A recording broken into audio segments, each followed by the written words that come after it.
Hello, good evening, and welcome to Iron Port here on Metropolitan Television. Iron Port is proudly brought to you by the Ghana Revenue Authority, GWEL PLC, Serene Insurance, Ghana Link Network Services, Meridian Port Services, and indeed the latest kid on the block, Phoenix Insurance. This show is proudly powered by the Ghana Ports and Harbours Authority, GPHA, and our media partner on this journey of a lifetime is the Business and Financial Times of BNFT. Now, if you want to have a grasp of all the transpired on the show tonight, make a date and grab the Thursday edition of the BNFT, and you'll be able to see all that happened here on the show tonight. Indeed, we're going to be getting interactive with you, and so all you have to do is send us your messages and comments via our dedicated WhatsApp line, which is 0559019177.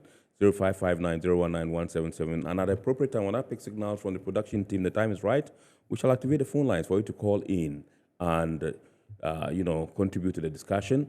Indeed, we are streaming live on our social media pages. On Facebook, we are streaming live at Ghana Ports and Harbours Authority. Ghana Ports and Harbours Authority. And on YouTube, we are live at Eye on Port. Eye on Port. My name is Kennedy Mona. We are going for a quick break. When we return, we'll continue the discussion. Please do stay with us.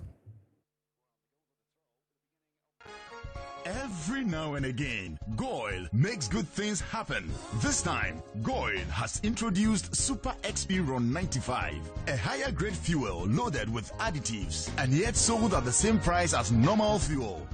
Goil Super XP Ron 95 enhances engine performance like never before. It maintains the engine by keeping it clean from carbon deposits. Goil Super XP Ron 95 is designed to burn slowly and thus improves fuel economy, making you save money after several kilometers. Goil Super XP Ron 95 gives you a smooth driving experience, that is, less vibrations. Fill up with Goil Super XP Ron 95. Now there's no need to pay more for any higher grade fuel. Goil has that sorted. Goil, good energy. Electricity, pay your taxes. Our taxes, our future. Because you see, without our taxes, we wouldn't have good roads, good schools, better hospitals, street lights, and other very important social amenities. When we pay our taxes, we give our children free and quality education. Talga, my money too small. Why should I pay my tax? Look, small. Salifo, it doesn't matter how small or big your business or income is. You still have to pay your taxes. The little taxes from each and every one of us, when put together, could give your community clean water or that deprived school with tables and chairs. Please pay your taxes. It is your responsibility. It is your civic duty. It is the law. Impressive factory. If only I had listened to you, I wouldn't have been in this mess. That devastating fire virtually wiped out the whole factory and my warehouse. Remember my misfortunes last year? Serene Insurance Asset All Risk Fire policy that I took were there to pay for my damaged stocks in the warehouse, and my machines that were affected by the floods have been replaced. My accident vehicle is back on the road thanks to Serene Insurance motor policy. Currently, my goods are on the high seas, covered with their marine cargo insurance policy. I was just telling Ajima about Serene Insurance. Oh, Ajima, tell him more. As a road contractor, I make sure I do my contractors all risk insurance for the projects and then workers' compensation for all the workers on site. With Serene Insurance, they will make sure they will cover your unknown tomorrow today. Serene Insurance, a new face of insurance. Call us now.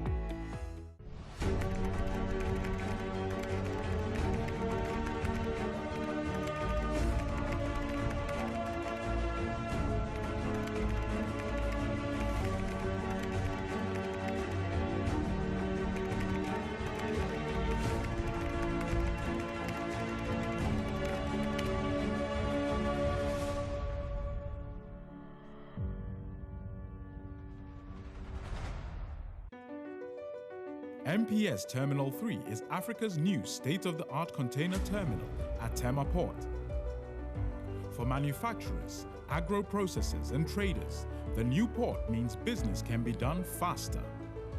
This infrastructure boost will improve Ghana's port handling capacity, connect more trading routes, and oil the engine of growth for the economy, creating greater opportunities across all sectors as Africa's markets merge and become the largest trading bloc globally. MPS, we connect, you thrive. Business and life can be like the sea sometimes. Sometimes serene, sometimes calm. sometimes turbulent, and at times it brings the unexpected. However it is like, trust Phoenix Insurance for your home, car, business, and marine insurance needs. Call 0302 246 319 or 0243 690 492.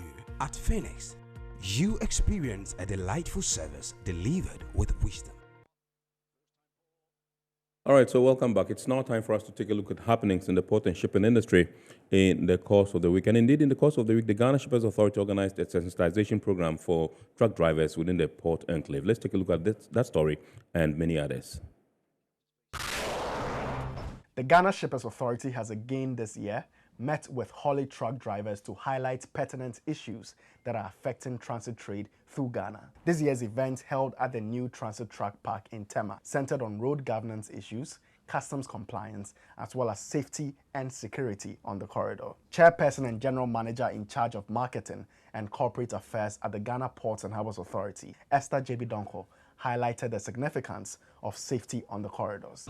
Once you move out of the transit yard, you can only park anywhere else in Tema, Accra vicinity if you have a breakdown. And when that happens, you are supposed to report immediately to customs. And once that is done, and the official process is being gone through, nobody will harass you where you are parking. Speaking on behalf of her Chief Executive Officer, Benonetta Bismarck, the Head of Public Relations at the Ghana Shippers Authority, Benis Natui, touched on the factors that have led to a stagnation in transit traffic through Ghana. The continued application of VAT on transit goods, the non-transparent handling of transit cargo that go on the uncleared cargo list without recourse to the importer, arbitrary application of exchange rates, harassment by uniformed personnel at innumerable checkpoints along our corridors. These and other concerns have set a clear agenda on what we as interested parties must focus on in order to grow the industry as well as our trade. The Head of Freight and Logistics at the Shippers Authority, Fred Asiedu Date, added on to that. The issue of security on our transit corridors is a current and prevailing situation that has confronted all of us, rather surprisingly. I know that the insurgency has been around for some time, but the focus has not been on transit trucks. But it does appear that they have also become targets for the insurgents, which is very concerning because only recently, just about 3 weeks or so, we received reports that about 26 trucks that had delivered cargo in Niger and were returning. And so the majority of them were carrying onions and other things for export, were intercepted somewhere in the northern part of Burkina Faso. And when that happened, our information was that 18 of those trucks were bent, and some of those trucks are owned by Ghanaians. The Executive Secretary of the Joint Association of Port Transport Union, Ibrahim Musa, representing the truck drivers, called for some reforms at customs, the police, and other functional authorities that will improve the behavior of officials on the corridor. We are in competition with other countries in the sub-region for transit cargo, and we cannot be seen to be unfriendly to their cargo when they come here. These are some of the things, and we think that most of the time when these recommendations are also made, the various institutions that are present here should have a system of engaging their officers, get these issues to trickle down to the lowest officers to understand why we have these meetings and why there's the need for us to collaborate.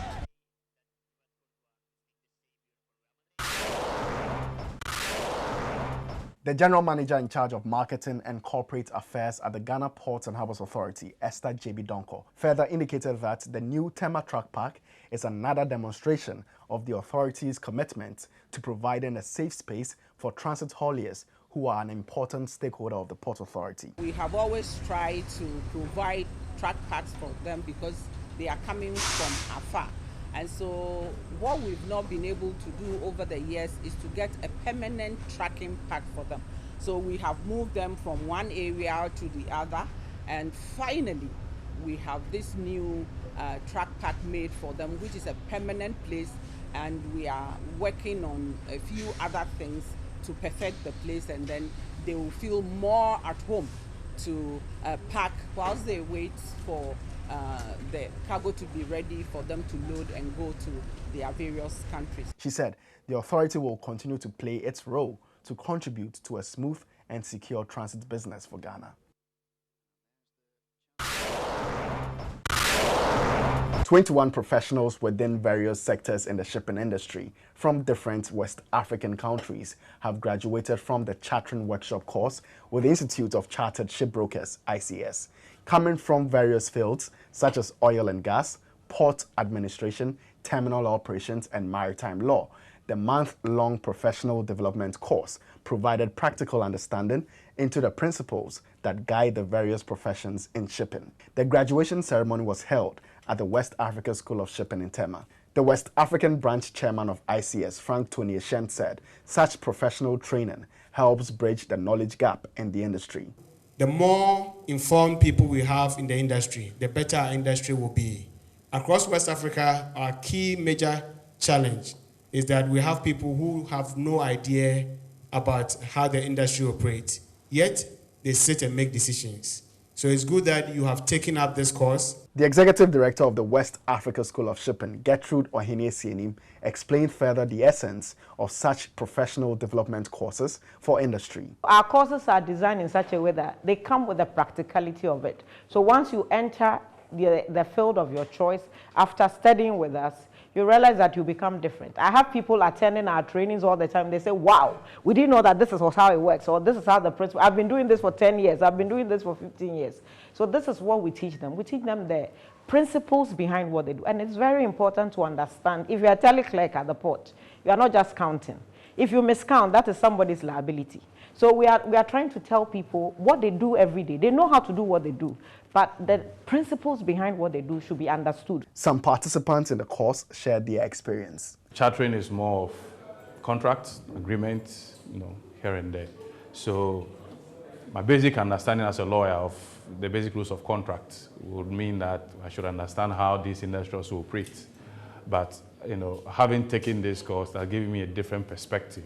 The courses were very important for me because it helped me take the right decision in the shipping. It helped me understand what are the charter's liabilities, what are the owners one within a charter party. It helped me understand why should I choose voyage charter party and also time charter party. So all these aspects from the course were hidden to me. So I just discovered it.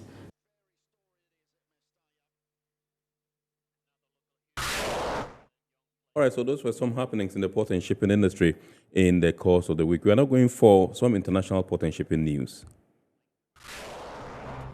In a groundbreaking milestone for the global shipping industry, Mediterranean Shipping Company has emerged as the first ocean carrier to surpass a staggering 5 million TEUs in fleet capacity, as confirmed by analysts at Alpha Liner. The impressive feat highlights MSC's meteoric rise in recent years as the shipping giant accomplished this remarkable growth from 4 million TEUs to 5 million TEUs in a mere 22 months. Notably, MSC has effectively doubled the size of its fleet in just 8.5 years, solidifying its position as a prominent force within the maritime sector. Alpha Liner's calculations show that MSC purchased 306 container ships with a capacity of 1.2 million TEUs since August 2020, basically buying any ship that a company could get its hands on. On the 18th of May 2023, the industry marked the second International Day for Women in Maritime, which sought to highlight the importance of collaboration and networking in achieving gender equality in the maritime sector. The IMO marked the occasion with a 2-day conference at the IMO headquarters in London, United Kingdom, and a social media campaign. IMO Secretary General Kitak Lim indicated that despite some efforts over the years, there is still a significant gender imbalance in maritime. He stated that, quote, "Times are changing, but we need to accelerate that change," unquote. He said, the IMO established Women in Maritime Associations are one example of such networks, paving the way in supporting women in maritime across the globe and encouraging the next generation into the maritime industry. A logo was also launched to mark the occasion, which will be celebrated 18th May each year.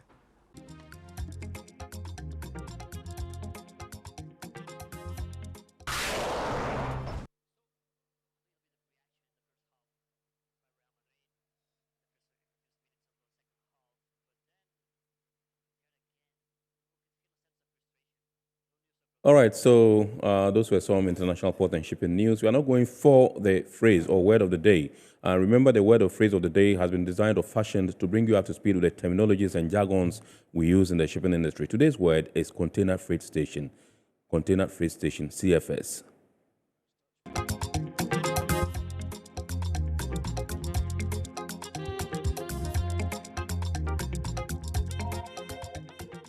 A consolidated freight station or container freight station is a location on terminal grounds where stuffing and stripping of containers is conducted.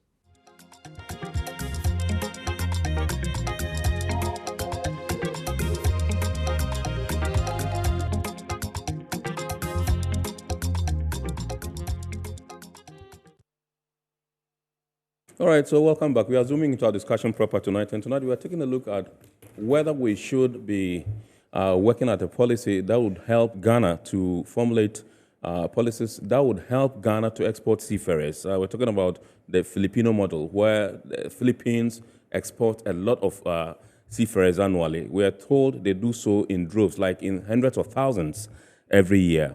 And we're also told that they make billions of dollars every year from remittances from these seafarers who they deploy out of the country to work on various vessels and all that. And so we're trying to examine today whether we can have such a model in Ghana where we train our seafarers and export them in droves, and then we can also make that much needed revenue from this particular field. Ghana has been very lucky to have trained a lot of these people who are recognized the world over. In fact, they are some of the best. If you find our master mariners or seafarers out there, they've been touted as some of the best, globally. And so we are trying to see whether we can actually, draw government's attention to the fact that this is a gray area that needs to be exploited and explored so that we can earn the requisite revenue from this particular area. And so we have decided to assemble a very competent and expert team to help us, discuss this particular topic tonight. To my immediate left is Madam Georgina Jopap, who is Master Mariner. She's also a consultant in maritime safety and security. Good evening, ma'am, and welcome. It's Captain, yes, we'll say Captain yes. Georgina Jopap. To my extreme left is Captain Obing Ademu. Captain Obing Ademu is also a Master Mariner and a lecturer at the Regional Maritime University here in Ghana. Good evening, sir, and welcome, Captain. Good evening. And to my right is our very own Captain William Amanshia. Captain Amanshia is also a Master Mariner. He is also a lecturer at the Regional Maritime University. Indeed, at one point in time, he was the Executive Secretary of the Ghana Institute of Freight Forwarders, among other, positions that he's held in this particular industry. So, Captain, we say good evening and welcome to our import once again. Thank you. Absolutely. Good to have you. Like I was saying, the Philippines, they export hundreds of thousands of seafarers every year. When I was doing some research for tonight's program, I think I got some figures beginning from 2016. I would just like to go over them briefly so that we can put that into context as far as the discussion is concerned. Now, in 2016, the Philippines exported 442,000 seafarers. In 2017, it rose to 449,000 in 2017. 2018, it rose to 482,000. In 2019, it soared to 507,000 seafarers. 507,000. In 2020, it plummeted because of COVID. And so in 2020, they were only able to export about 217,000 seafarers. And then in 2021, it picked again, and it went to 345,000 in 2021. And so these are the figures from 2016 through to 2021 as far as seafarer exports from the Philippines is concerned. And so they are doing a lot, in that regard. And so I want to find out what it is that they are doing that is right and how they are able to earn billions of dollars every year from the seafarer exports in that country.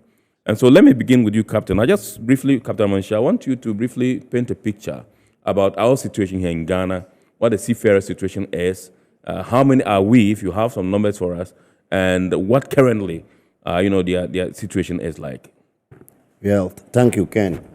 Ghana's seafaring industry really took off after 1957, after the independence, when the government of the day realized that as a newly established country, we needed, our economic survival depended on our ability to trade. And they found out that the open seas gave us unlimited access to regional markets as well as international markets. So what the government did was they made a maritime industry a cornerstone of our policy. And they developed a lot of maritime infrastructure. One of them was the state shipping line, the Black Star Line. Yes. And they were used, it was actually the backbone of Ghana's economy. They helped to move the Ghana's exports and imports and so forth. And then they built up a facility, a training facility, which was one of the best to provide the manpower to drive that, drive the industry. And this went on till somewhere around the 1980s, where the Black Star Line collapsed. But then the maritime, the training facility was still around, still producing seafarers and so forth and so forth. Right. But there was no policy that was put down by the government, successive governments, to make sure that these seafarers have employment and that they could contribute to the country's, socioeconomic development. Yeah.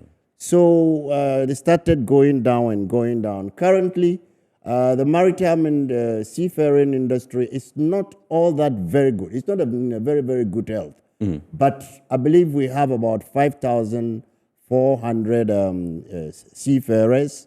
Out of these, about 95% of them are active. And then we have about 70 of them as ratings, because on the ships, we have both the ratings and the officers. Right. So that is how the seafaring industry is. Apart from that, we have a lot of the senior officers who are actively engaged in the industry, but most of them are working ashore. Like most of us here, we are other consultants, or we are helping to train the new batch of, maritime professionals and so forth. So at present, although I will say that it could be better, it's not so good. It could be better. And I believe that is why we are all here to jaw and find out ways and means whereby the seafarers could contribute more to the country's socioeconomic development. Awesome. Thank you very much indeed, Captain. Let me come to Captain Obing Ademu and find out from you. You heard me churn out the numbers, the figures from the Philippines, how they are able to export hundreds of thousands every year. We are talking about 5,400, like Captain mentioned. That's our numbers in Ghana. 95%, fortunately, are very active. If we are supposed to add on to the numbers in our quest to export, we might not be able to do as the Philippines do in terms of the numbers. No, we'll be joking.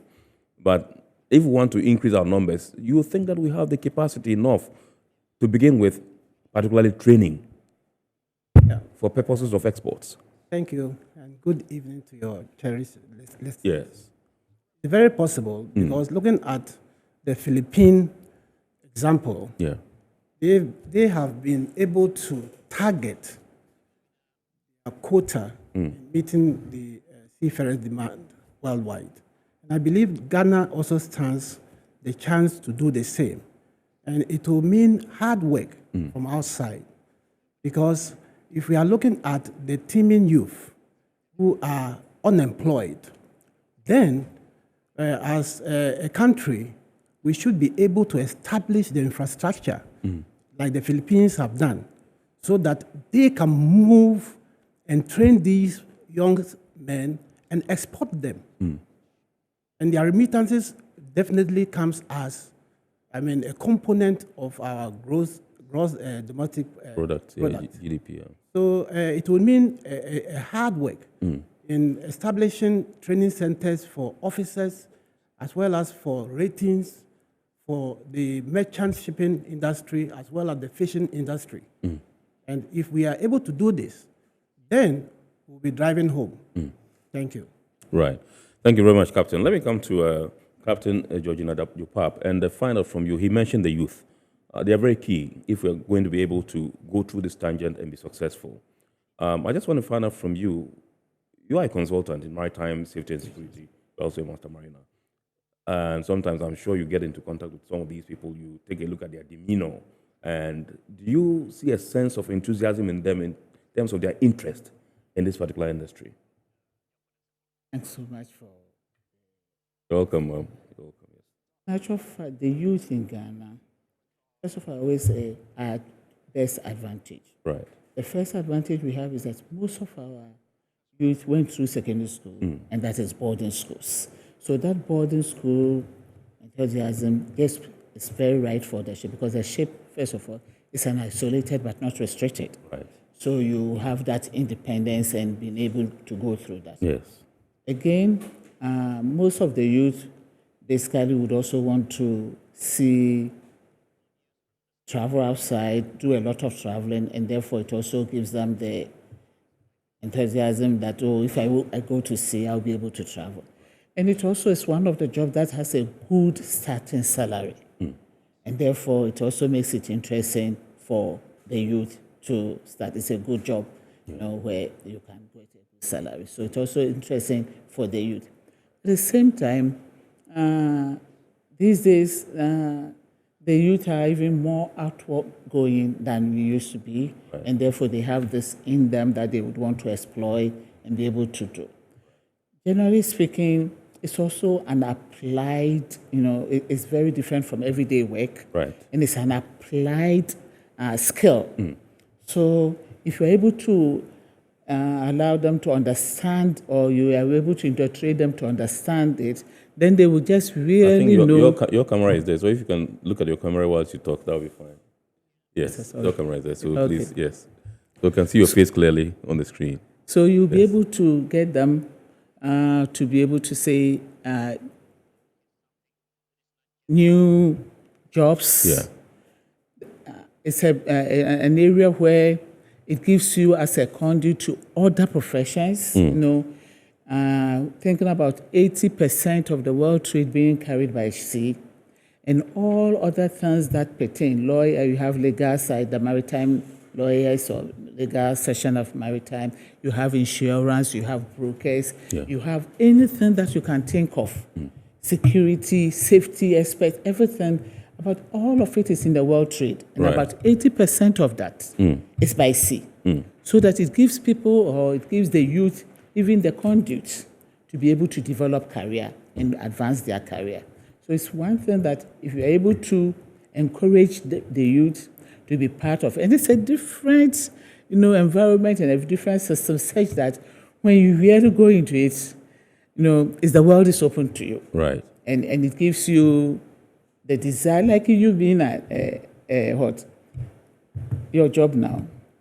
No. I'm just trying to say, what do you call it? Journalist. Journalist, yes. If you really had sea background, even for a year, for 2 years, or your first certificate, and you went to sea for 5 years, and you wanted to be a journalist, when you read even books, you will understand it. It's a very different environment where it gives you a very broad-minded, specialized thing. So that's one of those things that we think about. And therefore, I think we can conveniently get the youth to be able to go to sea if we give them the right training. Awesome. I think as far back as 2006, when I was reading about the Philippines, the maritime industry, they were able to make $4.8 billion. That was in 2006 from remittances, from seafarers that they exported out of the country. That's as far back as 2006. So you can imagine how much they are raking in now. And so I think that it's just a gold mine that, we are sitting on. And Captain, you made a point very forcefully that we have 5,400 in Ghana, 95% of them are active. Some are ratings and all that. And that tells us that we have that particular demand. If 95% of our seafarers are in active service, it means that we have that demand. I mean, there's space for more to come in. And so, but more cannot just come in like that. We want to ensure that they are fit for purpose. Yeah. That when they go out there, they are not square pegs in round holes, that they just do not know what they are about. In your estimation, do you think that the Ghanaian seafarer is fit for purpose? Yes, the Ghanaian seafarer is very, very, very fit for purpose. Because in the first place, we have a training scheme that has been on the IMO's white list. The IMO white list is something like the Paris Club, among all those things. We've been on since quite a long time ago. Yeah, because I came from 98, so it's around 98. We've been on for a very long time. Yeah. Although the the interest has been waning. It's not only in Ghana, the whole global arena interest has been waning. But the maritime industry, including Ghana, we have started very, very extensive programs to get people go to sea. We call it go to sea. Yes. And I believe that with the proper policies and the government backing, providing for training facilities, we do need training facilities quite a lot. I think we should be able to make that amount. We should be able to make that money. And just even to add something to it now, there was a couple of months back, a couple of days back, there had just been, conference in Kenya. Yes. Yeah. Where it has been, it has been suggested that Ghana, we should start, Africa is going to be the hub for the next generation of seafarers. We expect about 800,000. Please mind that number, 800,000 seafarers. Yes, from Africa. From Africa to man the new ships because of the decarbonization of these things. Which means the government, which means there's quite a lot of, potential there. Absolutely. Even if we can target 400,000. Yes. Okay. At present, Philippines is around 400,000. Right. And they are making about 7 billion every year. Every year. So we let's say half of it. We should, because I believe we should aim very, very high. Absolutely. And if the government can put in the correct, facilities and policies in place, I think we should be able to make that money. It's actually a gold mine. It's a gold mine. And I believe that. In fact, the minister made a comment, which if you don't mind, I'll quote it. Please do. The minister said, unlocking the green maritime jobs in Africa, and he's talking about seafaring jobs. Right. And the minister said Africa is the key to speeding up global climate activities on the decarbonization agenda. With its young and growing workforce, vast land, and various natural resources, the continent has the potential to make an important contribution to tackle climate change. These assets could be crucial in driving global efforts at mitigating the effects of climate change while creating new economic opportunities. I emphasize that word, economic opportunities for Ghana. That's Ghana's Minister for Transport. That's Ghana's Minister. Mr. Asiama. He made that comment, which means he has recognized the potential inherent in this. And most of us, we're going to hold him to his word, by the way. And we believe that if we are able to put the correct measures in place, Ghana should be able to get jobs for our teeming youth. And apart from that, even, as Captain Jopat said, the maritime industry itself is what we call, it's a crucible for developing other professions. Yeah. And if you find all those countries which have done very, very well in maritime, economically and all those heavy industries, we normally, during our normal course of operation, we serve as a crucible for developing these heavy industries. If you look at the USA, if you look at Korea and all those things, they have very, very, very good maritime industries. And that's why, and even Brazil, that's why we are able to have those heavy industries. Fortunately, if you look at Africa, you see that because we don't have very, very good maritime industries, we don't have any very heavy industry. So I believe that this is a very good opportunity for Ghana to be able to get funds for socio-economic development and to get jobs for the youth. Right. Okay, let me come to Captain Obing Ademu and find out from you. Captain mentioned the issue of decarbonization, and we know that globally shipping is going green. That's the advocacy a lot of people are advocating for. Greenhouse gas emissions and all that. We need to, do away with that and then do the right things and go green. In training our seafarers to be fit for purpose, like the question I posed to Captain Amanshia, it means that we would have to reorient ourselves and get them to come into this space with these things in mind. So we're talking about training, we're talking about certification, we're talking about getting them to appreciate the nuances and intricacies involved, in the way things should be done going forward. Lest we fall back and then the others move ahead of us. So what should we be doing as a country? Very important that just like our counterparts, the Philippines have done, they strategize, put certain things, timelines to achieve. Like we need to let the ordinary Ghanaian dream about prospects of being a seafarer. Right. That vein, we need to actually make it attractive enough so that the teeming youth will grab it. We also have conventions that govern the conduct of maritime education training. Right. And all those conventions need certain standards to be met. And by which it means that Ghana Maritime Authority must set the standards, and whoever is the auxiliary agent or whatever who recruits these seafarers will have to comply with those regulations. Right. See? And we also have to ensure that our the skills that we develop are not only meant for active seaborne activity, but that the seafarer, we have the deck, and then we have also the engineers, and then we have the ETOs, the electricals, who are very competent to fill some gaps in our industries. Right. We say the offshore industry. If we say industries like Coca-Cola, like industries that are engaged in manufacturing, etc. They can absorb some of these engineers, right, and electrical technicians. You see. And we also have to maintain the validity of their licenses, right? Because the seafarer's license is not forever. He needs to update himself occasionally or periodically.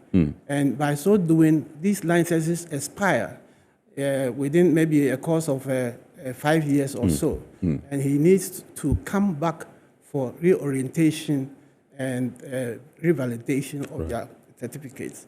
All this put together will go to meet the Maritime Labour Convention 2006 that mandates that every seafarer should have the opportunity to come back to the mother institution for revalidation and be able to meet our goals. Then the infrastructure must be there so that the teeming youth can have the opportunity to come back to school for revalidation. Right. Thank you. Thank you very much, Captain Obing Ademu. Let me come to you, Captain Georgina Ajopap, and find out from you whether you can really say, or we can really say, there is actually a global demand for seafarers, and how that plays into our quest to export same. Natural fact. There's real global demand for seafarers. However, we usually or originally had a lot of seafarers coming from the UK, Americas, Scandinavian countries, and Europe. and quite a few from Asia and Africa.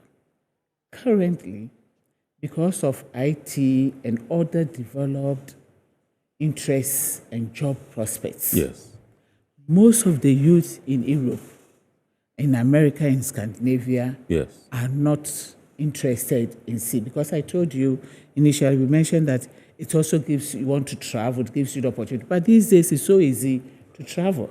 And there are so many opportunities for them, job opportunities. Yes. Now you can even live in your own home and work, Yes. working from home, Yes. and all those things. So it's yes. very... Captain, if you can be fixated there and look at your camera, yeah. Okay. So we can it's see your very, face, yes. so it's very, very easy for the developed country, the youth from the developed country, not to go to sea. However, there's, like we said, the trade is still 80% and therefore needs people to man it. And for that reason, the demand is now on the developing countries, like the Asian countries and African countries and South American countries. We also had demand actually from the Eastern European countries where they were seafarers, like Ukraine and Russia. Now, with whatever happening now, it's so difficult for them to work a ship. So currently, as we speak now, there's so much demand about, like we said, over the sea, we have about 1.6 million seafarers. That's actually what the world trade demands. Okay.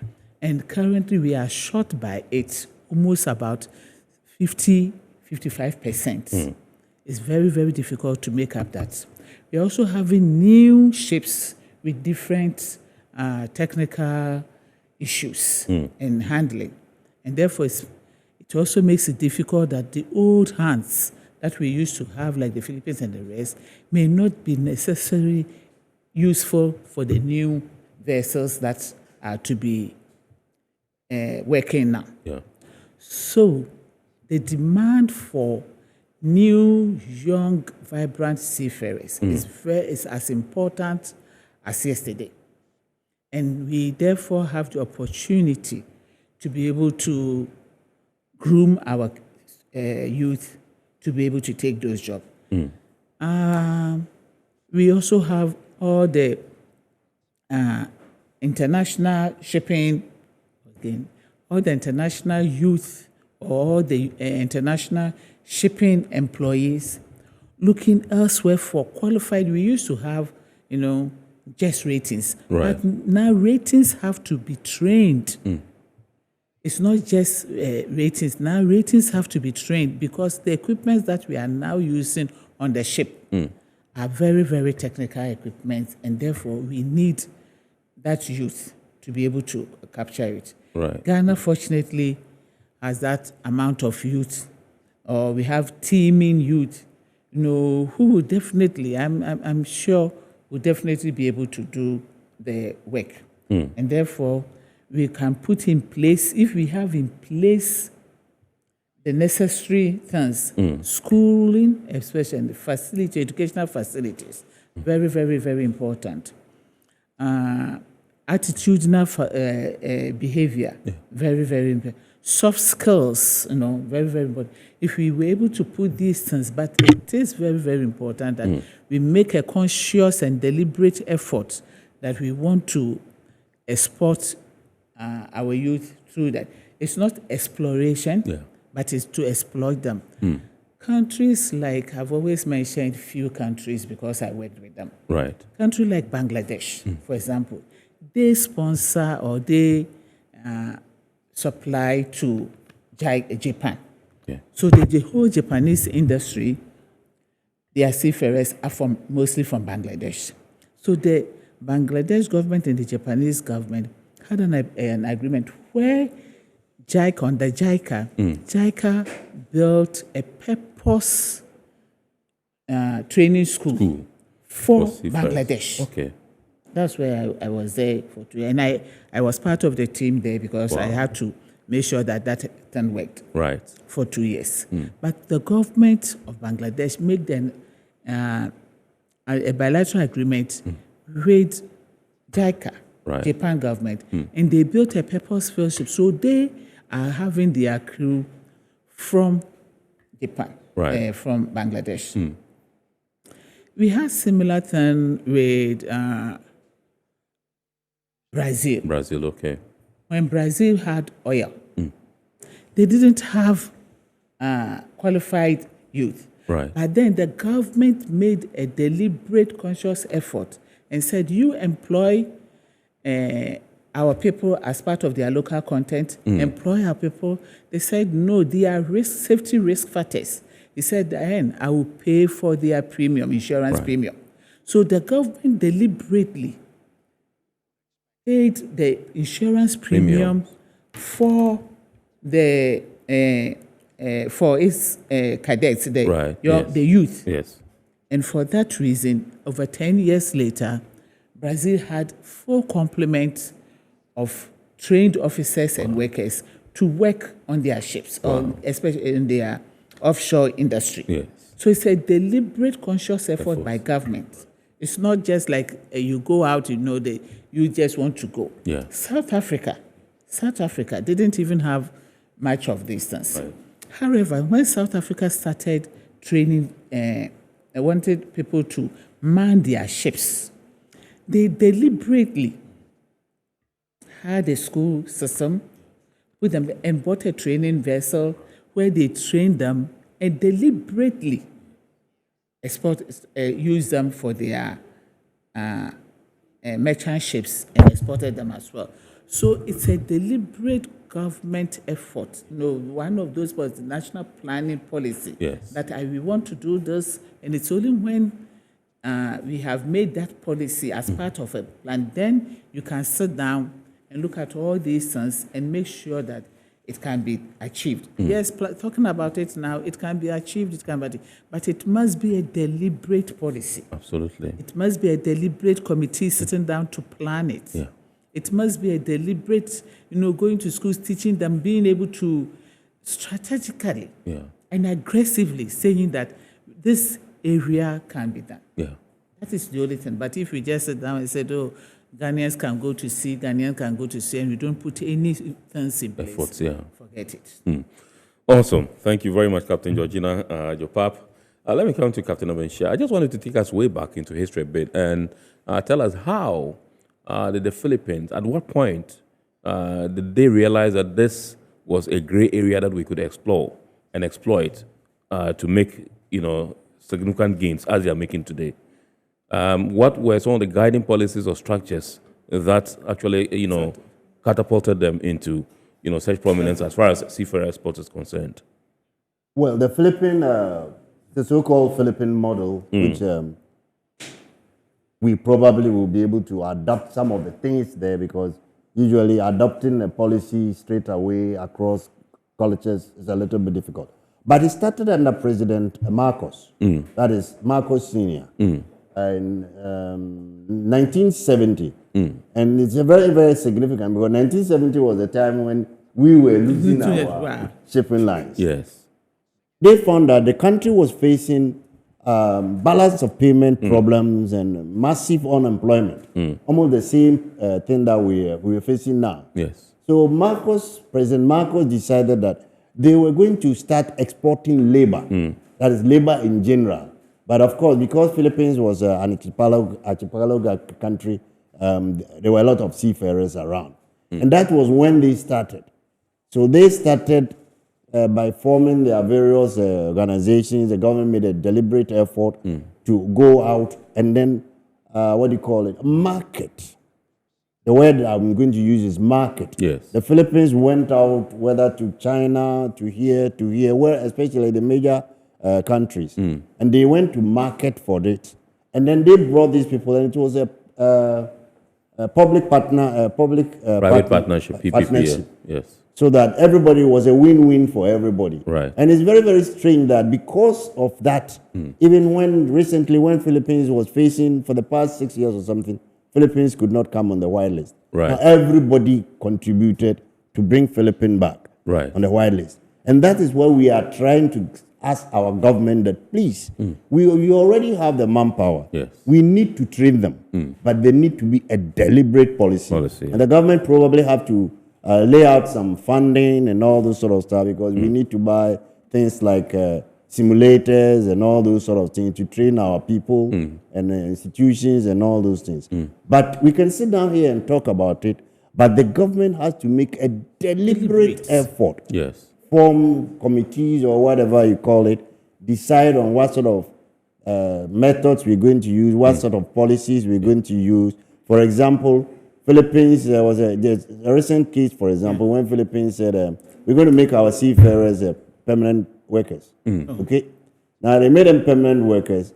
And then what happened was that they said people started going what they call chasing ambulance. Somebody comes, he says he's sick because he's a permanent worker. Yes. He needs to go and get money and all that sort of. And later on, the Supreme Court for the Philippines, they had to go back and review their things. But it was becoming a drain on the national purse. Yes. So they came back and they said, no, let's go back. We make you, what do you call it? Contract workers. Yes. So it's a deliberate policy that we believe that. And our government can do it. We've got the experts here who will be able to do it. But the government has to be willing to do it. They must, walk the talk, or how you walk the talk. Yes. And I'm very glad that the minister has seen the opportunity here. Yes. It's a very good opportunity we should take. And I believe that but if the government is listening, probably they will take it up. And we won't have any problem. We'll have enough money coming, 7 billion every year. I mean, that's quite a lot. Right. Okay, so whilst I was reading about it, I understand that the Filipino government actually brought in consultants to explore the market for such seafarers and all that before they were able to, identify which areas to export to, which countries to export to, and all that. I just want to find out from you whether there is a workable strategy that government can put together, like captains have said, Captain Georgina and then Captain Amenshah, what like they have said, that we should be deliberate about it, come up with a policy. How can government go about a workable policy that will get us to replicate this Filipino model here in Ghana? Yeah, thank you. You see, what the Filipinos did, which we must emulate, is the fact that they went on government-to-government level to establish MOUs. Right. That you give our men the employment, and we would guarantee. Okay, I, as a master, have worked with a number of Filipinos. Right. A Filipino, before he leaves his home, has a guarantee that if he is sent, let's say, to next line in Holland, and he is maybe unable to deliver, then the Filipino government has guaranteed his airlift back to home. Okay. You see, so it makes the shipping companies very confident. Absolutely. That if this is the case, then we don't have much liability. Yes. And we would continue to absorb the Filipinos. Yes. So you see, this is something which the government must do and enter into MOUs. So the seafarer goes out chest out, shoulder high, and knowing that I have the backing of my government. Exactly. And so I can't be exploited, I can't be cheated. Whatever happens, I know that my government will step in and fight for my rights. Exactly. Okay. Yeah. Right. And apart from that, the government also has streamlined their remittances, which means that before the Filipino goes to join, let's say, a ship, the government makes sure that he leaves a certain percentage of his salary for his spouse and children. You see? And he also makes sure that he has a bank account that the government can task. Right. Right. All these are gains which the Ghana government can also emulate. Yeah. Okay, so in terms of... Continue on that one. Yes, please. Continue on that one. The Filipinos, first of all, like we said, the Philippines itself is surrounded by water. Yes. So by nature, they are seafarers. They are seafarers. They grow up from childhood working or living in the water, so they are not afraid of water. And they have that one. Again, they are typical and coastal of Asians, yes, when I always say that, is that they don't usually fight a system. What they do is they look out for the economic advantage of any system that is appropriate. Right. Like when Saudi wanted developed and got money, they wanted house helps. The Filipino government will look at it and say, okay, I will train people to go to Saudi. Right. So they are just that type of where they look out for the economic benefits of what that they should have. They also had put in legal frameworks. Right. They had marketing legal frameworks in it. They had marketing strategies. They had well-funded facilities, training facilities and resources. When we say well-funded training facilities and resources, we have so many companies that actually support or train the institutions or support in training the crewing. We have the International Maritime Employment Council. They are there, they support, IMO support, shipping company support. So it is up to government to be able to know which of these organizations, and you can even get support from all of them at the same time to be able to support your seafarers. Yeah. We also have the local cabotage levy. Right. That is also used in supporting maritime institutions and training. We also have the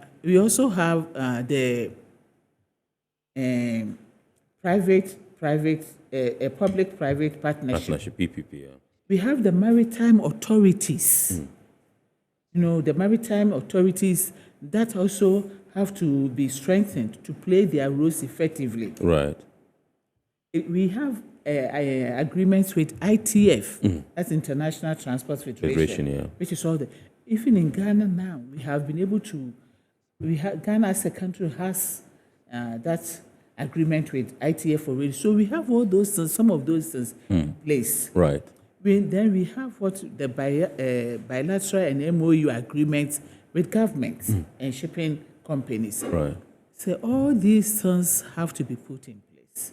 And it doesn't take, some people have done, it doesn't have to come from the moon to do it. Absolutely. It's already, you don't have to usually say, it's not rocket science. It's not a rocket science, nor do you have to invent it. Yeah. But you look at those things that you can adapt for our system.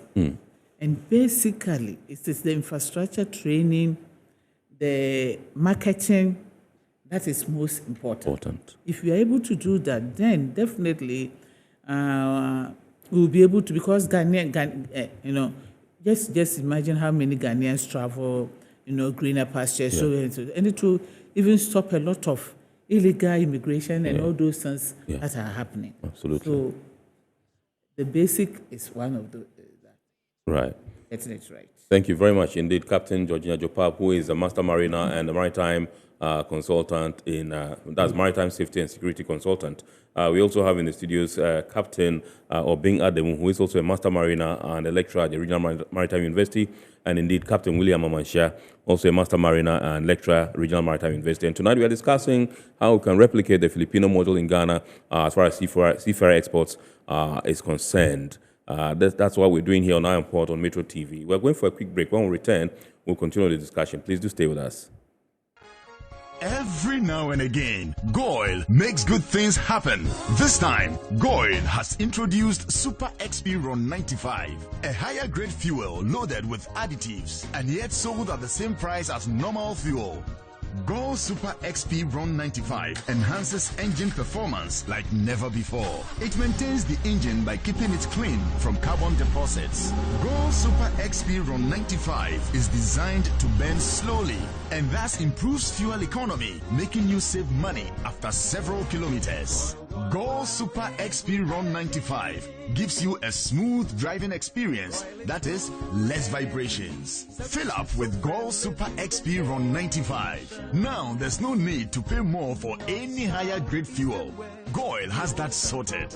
Goil, good energy. Electricity, then pay your taxes. Our taxes, our future. Because you see, without our taxes, we wouldn't have good roads, good schools, better hospitals, street lights, and other very important social amenities. When we pay our taxes, we give our children free and quality education. Tell God, my money too small. Why should I pay my tax? Look, small. Salifo, it doesn't matter how small or big your business or income is. You still have to pay your taxes. The little taxes from each and every one of us, when put together, could give your community clean water or that deprived school with tables and chairs. Please pay your taxes. It is your responsibility. It is your civic duty. It is the law. Impressive factory. If only I had listened to you, I wouldn't have been in this mess. That devastating fire virtually wiped out the whole factory and my warehouse. Remember my misfortunes last year? Serene Insurance Asset All Risk Fire policy that I took were there to pay for my damaged stocks in the warehouse. And my machines that were affected by the floods have been replaced. My accident vehicle is back on the road thanks to Serene Insurance motor policy. Currently, my goods are on the high seas, covered with their marine cargo insurance policy. I was just telling Ajima about Serene Insurance. Oh, Ajima, tell him more. As a road contractor, I make sure I do my contractors all risk insurance for the projects and then workers' compensation for all the workers on site. With Serene Insurance, they will make sure they will cover your unknown tomorrow today. Serene Insurance, a new face of insurance. Call us now.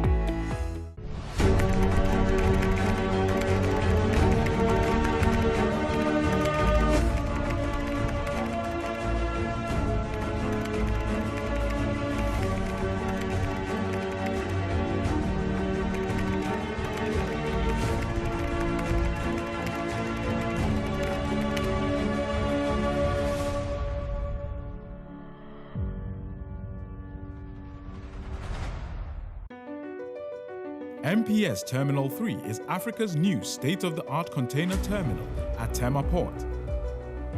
For manufacturers, agro-processors and traders, the new port means business can be done faster.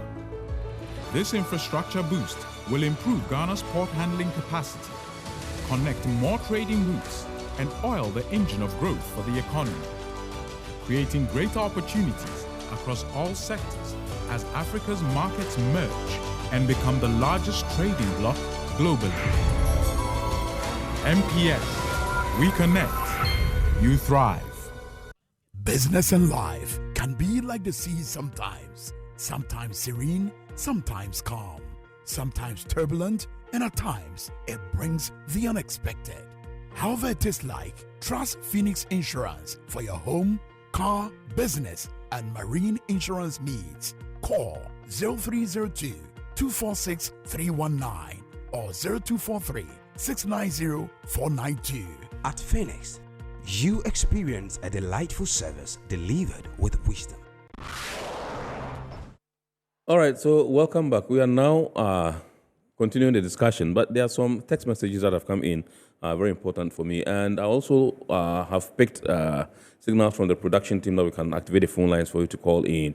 And so the number to dial is 020-552-8353, 020-552-8353. You can call in and contribute to the discussion. My guests in the studios are Captain Georgina Jopap, Captain Georgina Jopap, who is a master mariner and consultant in maritime safety and security.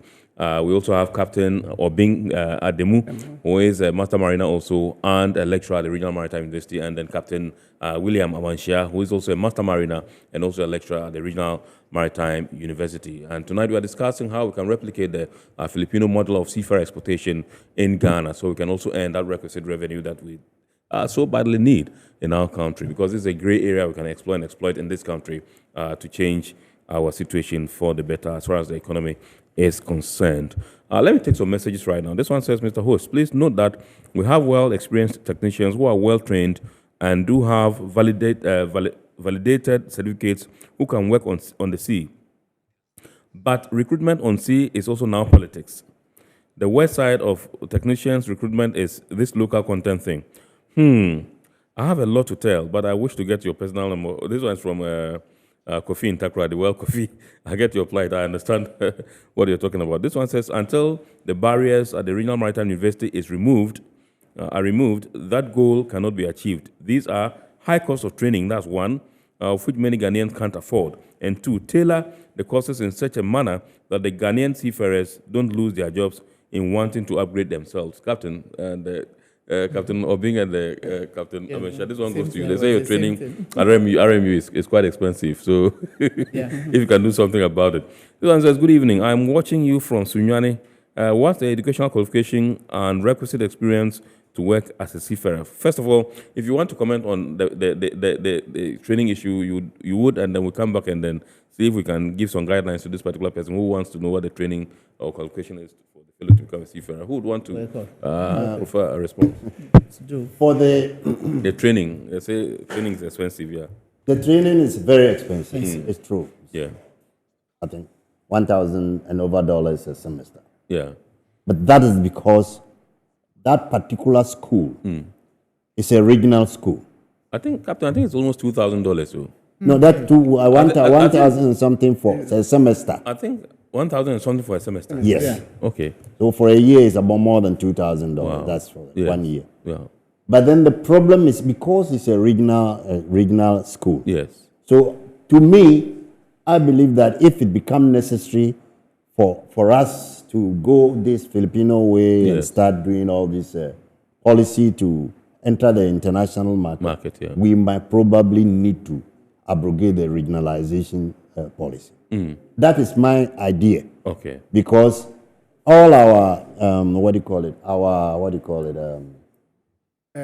money we are getting is from internal generated fund. Right. But if we are going to do this sort of program where everybody, we're going to use Ghanaian seafarers and all those sort of things, it means it must be affordable. Right. Because maritime training is quite expensive. Right. Because the wages and all those things are also very expensive. Yeah, very high. If you pay even 1,000, 2,000 a year, you finish 4 years, you get a job within the next 2 years or 1 year. You should break be able even, to pay plus everything and all that sort of stuff.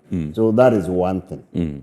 So probably if they do that, then we should probably be able to do that. That's a policy for the Ghana government to take. Right. But that's for me, from where I sit, that is my advice. Okay. And presently, I wanted to add, there's been unprecedented recruitment from Ghana now. Okay. Some of it we cannot even meet. Right. Because there was a company which came here, they wanted to take about 1,000 cadets, and we produce how many cadets a year? Produce only about 100 or 200. A year? Yes. And they wanted 1,000? They wanted 1,000.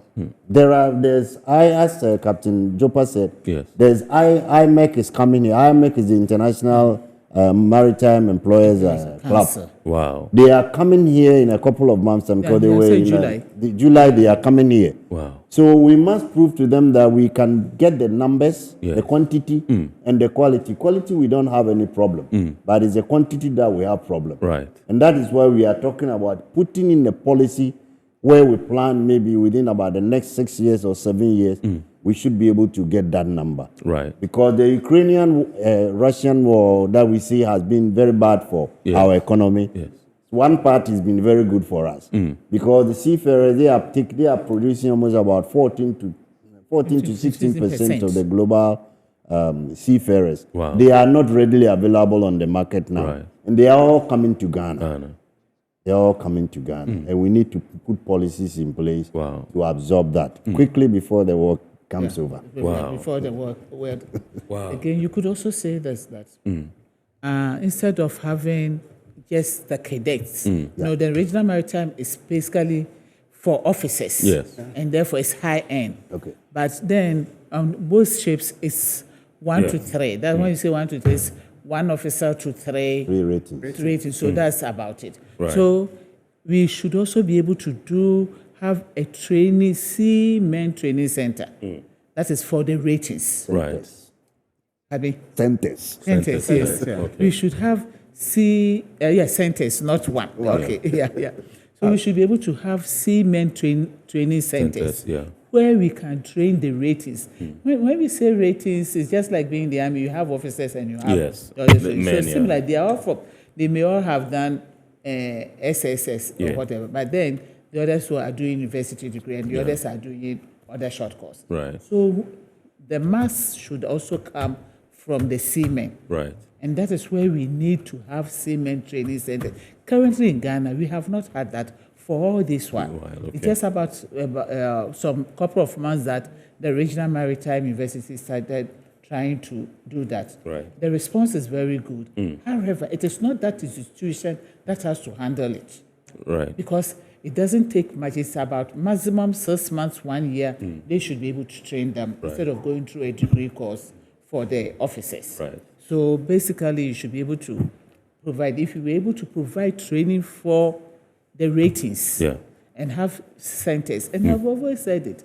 You don't even, most of the maritime equipment for training are not brand new equipment. Right.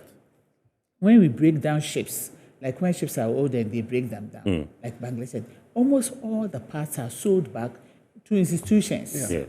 So most of the schools and even the developed institutions, they buy these things from the scrapyard. Those Scrap places, yards, the scrapyards. Yes. So we have a lot of it that it shouldn't have. It shouldn't break, the camel's back in terms of having funds or be able to establish schools for them. Okay. All right, I understand. Initially, we had Mr. Tamaklo from Tema, but I think he waited for quite some time and he dropped the line. But now we understand that we have Benjamin also from Tema on the line. Good evening, sir. Good evening, sir. Yes, sir. Please. Please, I would like to contribute to the program. Please go ahead. Yes. Please, I want to talk about the cost of training in the school. Okay. Yes. In fact, the cost of training in the school is very expensive to the ordinary Ghanaian. Right. If we want to go the Filipino way, then the cost must come down. Because as it stands now, the very few Ghanaians who are able to attend that school, it's nothing much to write home about. The school is now training more other nationals compared to Ghanaians. Now, as we speak, and with Captain Obin, I don't know if even they are aware. As we speak, there's a teaming issue in the school that those people with Castrel Limited has been taken off the system. We have hundreds of people on that certificate. Those people with what? Gastre Engine Limited. Gastre Engine Limited. Okay. Hundreds of those people in that sector have been taken off the system. It has been delisted. And when they were doing that, they never gave any prior information. And we have hundreds of our people home now. Some just completed were in the course of doing, Gastre Engine Limited. So some of them were on the program, and they were told the system has been delisted. Right. And instead of RMU tailoring the course to favor them, they refused to do it. And those people finished, and they are all home. So if we want to go the Filipino way, they must set up in the school and then do their things very well. Right. They were told even there will be some top-up class for those in that sector. Okay. Now, the HOD in the school has refused to implement it, even though Ghana Maritime Authority has given the authority. And we have thousands of our people in that sector home. So how do you achieve those? That Filipino staff?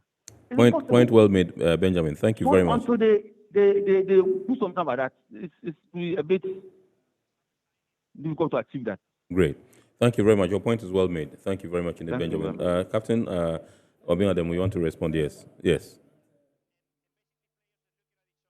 It's too expensive. Yes. Maritime education has always been expensive. It takes for national initiative. Yes.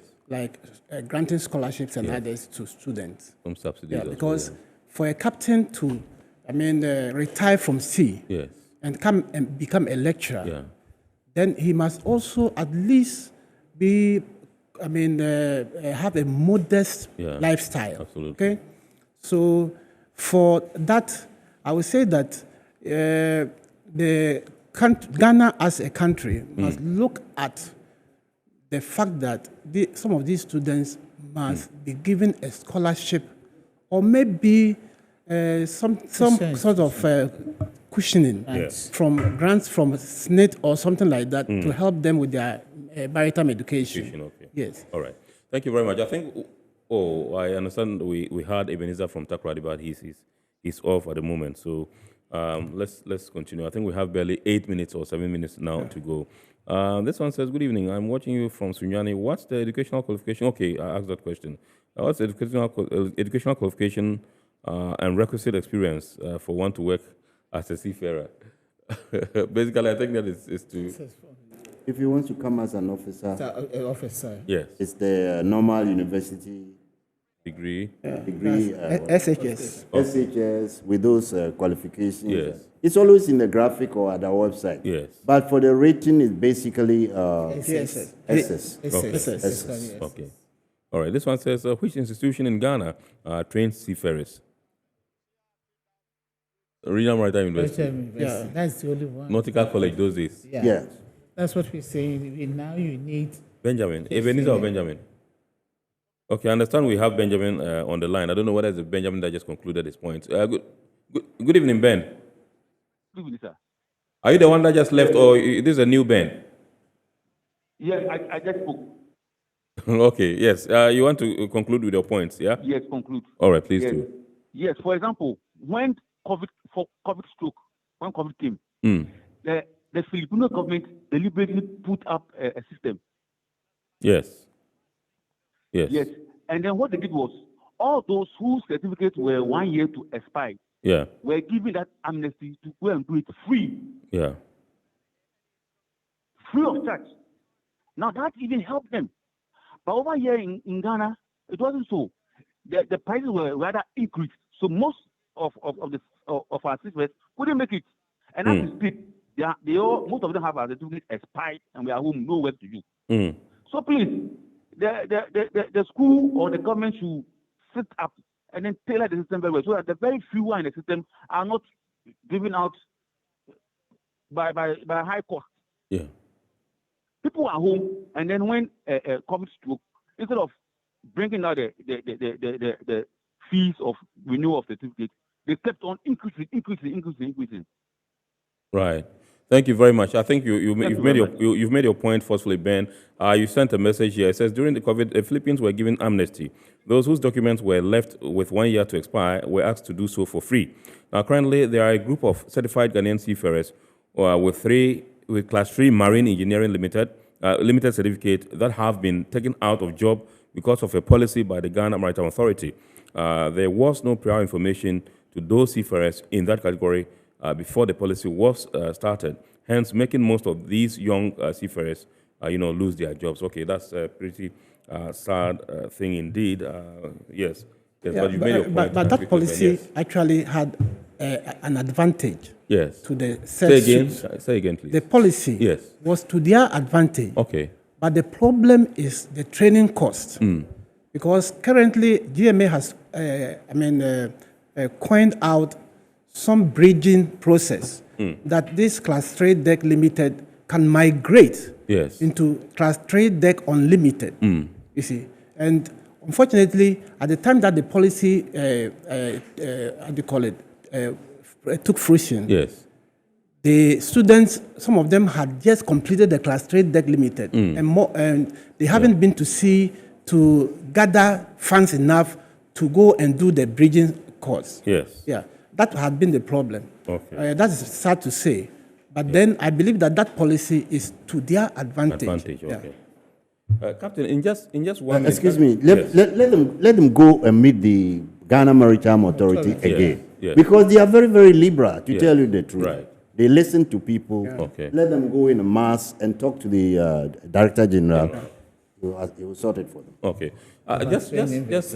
For starters, if we are supposed to begin to take a drastic and deliberate policy, like you said, to churn out seafarers for export purposes, for starters, what are the numbers we should be looking at? It depends on the what do you call it? what do you call it? Not the demand as such, but what resources we can put in. Because I'm asking this question premised on the initial submission you made, earlier submission you made about the fact that there's some particular company came demanding 1,000 cadets. Yes. Cadets. We couldn't meet that. We were only able to supply about 100. Yeah. Yes. Which is, I mean, that means that the capacity is there, the demand is there. So let's look at, for starters, what we should be looking at the numbers in terms of, numbers of seafarers that we should be training for exports. That's what I'm saying. That depends on the available resources we'll be able to put out. For example, if we can get maybe about 5 more training institutions for officers, right? And we can do it. I mean, maybe Tech will attach some components to it. Cape Vast will attach some components to it. Right. Maybe the government will set out some. The one Captain talked about, Captain Jopa talked about. Seafarers training centers, maybe the regions. Right. That is something that we need to get probably a committee set up, and then we talk about it. Because I believe that we should aim big. Right. If we say we are going to start with about 200 students or 2,000 or whatever you call it, let's aim big. Because I always believe in aiming big. Yes. And then we bring the resources for that. That's what I believe. But we need to set up a proper committee or whatever you call it. Yes. Look into the details. Decide on all these things. Yes. Again, for me, one of the most important things that we really need are training vessels. Yes. We didn't talk Without about that. No, he hasn't talked about it. No, training. I mean, we don't he said he has 5 minutes. Yes, but I just really want him to know. Less than 2 minutes. All that we're talking about, if we don't have training vessels, forget it. Yeah. Yeah. Because it's competency. Yes. Where you have skill and knowledge to match. So you have to have a training vessel. Absolutely. That's it. And if you don't, but people say training vessels are expensive. No, they are not. Because we have cabotage levy to be able to support it. We have IMCA,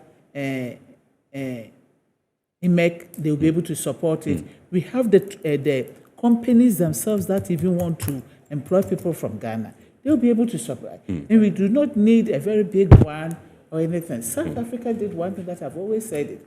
For the first time they had, even when they wanted women, young ladies to go to sea, on their training vessel, they had all crew women, from captain, they were the captains and they were foreigners or but the youth were South African ladies, and they put all of them on one ship for a year. It was actually meant for 4 months, but then they put them on board for them to go through their training. And after that, they could then work on their own initiative. So with that training vessel, please, you don't have this process. I think it's been a long-standing issue about the training vessel, research vessel, and all that, and it's been a long time coming. I think that we need to take action and be definite on it, and then get it. And so we'd like to say a big thanks to Captain Georgina Jopap, who is a master mariner and a maritime consultant in maritime safety and security. We also say a big thanks to Captain Obing Ademu, who is also a master mariner and a lecturer at the Regional Maritime University, and then to Captain William Amanshia, also a master mariner and lecturer at Regional Maritime University. We thank you so much for coming. Remember, tonight we've been discussing how we can replicate the Filipino model of exporting seafarers out of our country in order to earn that much needed foreign exchange earnings that we need in our country to show up our economy and improve things in our country. We entreat you to watch the abridged version of our report on Wednesday at 8:30 p.m. on Ghana Television. And we also entreat you to keep watching the rest of our programs here. We would like to say a big thanks to our sponsors: Ghana Revenue Authority, GOIL PLC, Serene Insurance, Ghana Link Network Services, Meridian Port Services, and indeed Finis Insurance. My name is Kennedy Mona. God willing, we shall bounce back again next week with another wonderful edition of Iron Port. Please keep watching the rest of our programs and enjoy the week ahead. Good evening.